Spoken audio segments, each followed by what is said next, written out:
Hey guys, it's Art Weston. Today I'm going to show you a bit about different ways to snell your up-eye, circle, or octopus hooks.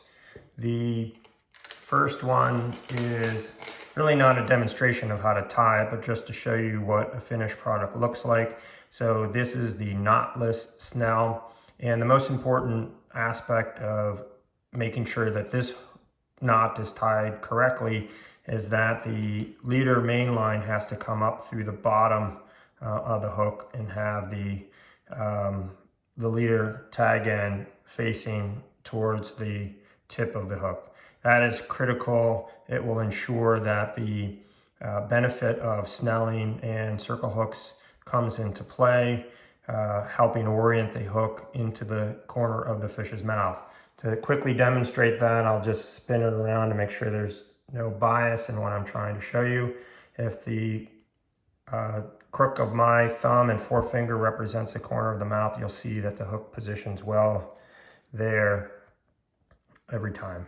So that's one of the real benefits of the knotless snell or other beneficial snells. Again, making sure you go from the bottom out. If you do it the opposite way, what I demonstrated here, it flips around and it actually does not secure to the corner of the mouth nearly as well. So the next one is what I call the tank snell. So it's the same knotless variety, but instead of trimming the tag end here and just letting it be, I had an extended tag end. I feed it back through the bottom of the eye, and then I crimp it off. And if you're using monofilament, you use an aluminum crimp. And what that does is it basically ensures that the snell cannot come undone.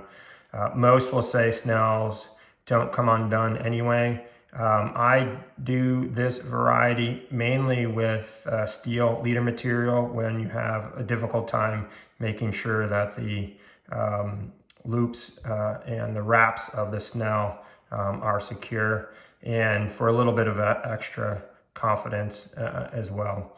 So that is the tank snell. It has the same beneficial properties where it should every time make it to the corner of the mouth. Okay. This one is probably a bit more controversial. It looks simple enough. For lack of a better name, I'm calling this the Looped Snell. And all it is making a few inch loop with an aluminum crimp for monofilament or copper sleeves for wire. And just like with the snell, you need to make sure that the leader's main line goes up from underneath the eye and out the top. It gives a little bit of shock stretch, which I find nice. It has less of obviously material under the eye that could obstruct the bite in some fashion. And it also performs perfectly with getting the hook oriented correctly in the corner of the fish's mouth.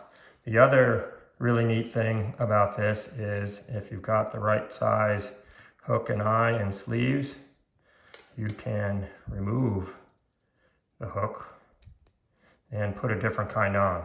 So it allows you to reuse your leader material and change out your hooks if you so desire. So again, I call that the Looped Snell. And that's all you do. Thank you guys.